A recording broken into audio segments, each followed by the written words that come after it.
My name is Nicole Walters, and today I will be discussing medication errors with you all. First, I will describe adverse drug events. An adverse drug event is a detriment of health that is brought on by medication administration. Adverse drug events cause approximately 1 million emergency department visits and 280,000 hospitalizations each year.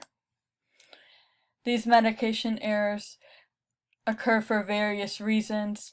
There are prescribing errors, which is when the physician may prescribe a drug that the patient is allergic to, or prescribe an incorrect dosage.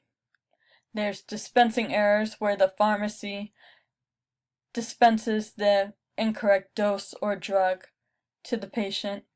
There are medication administration errors, which occur when the healthcare provider incorrectly administers the medication to the patient. There's patient compliance errors, which occur when the patient omits doses or takes doses too close together.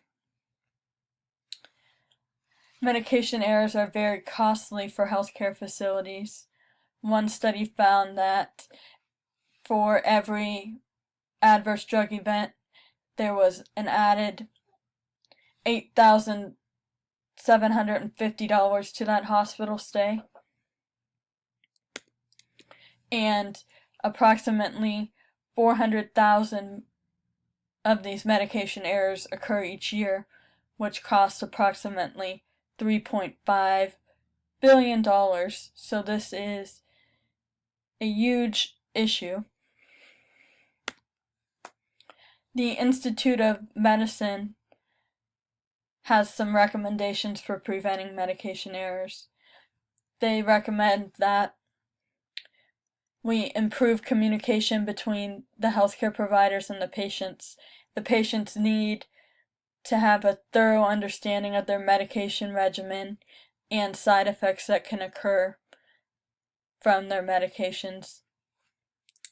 They recommend a 24-hour helpline where a patient can get information on the drugs they are taking.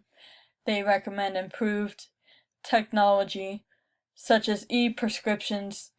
These have been shown to reduce errors that are caused by being unable to read handwritten prescriptions.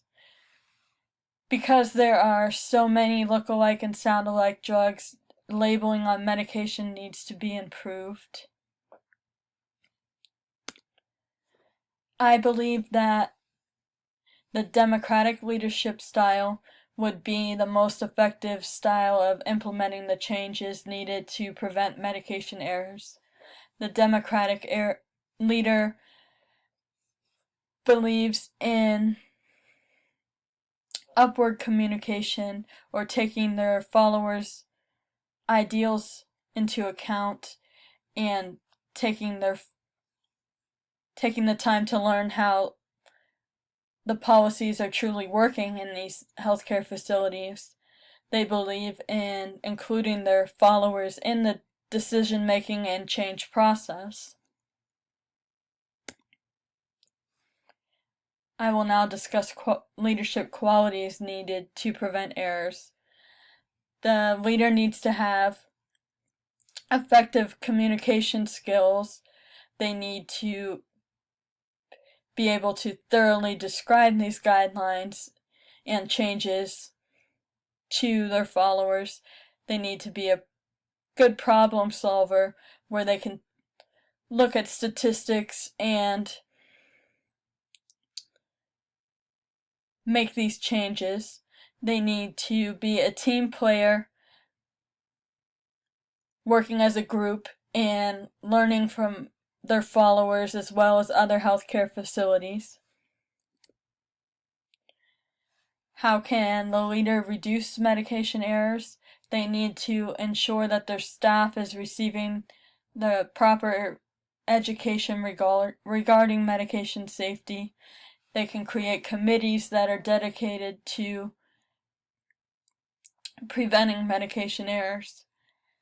They need to come up with methods of reporting medication errors and ensure that these errors are being reported thoroughly and accurately. They need to stay up to date on current research and implement current guidelines in their healthcare facilities.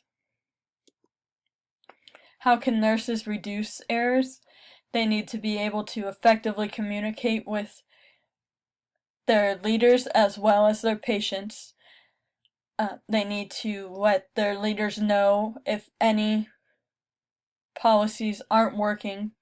They need to be able to ensure that their patients thoroughly understand their medication regimens. They need to advocate for their patients and stay aware of prescribing and dispensing errors.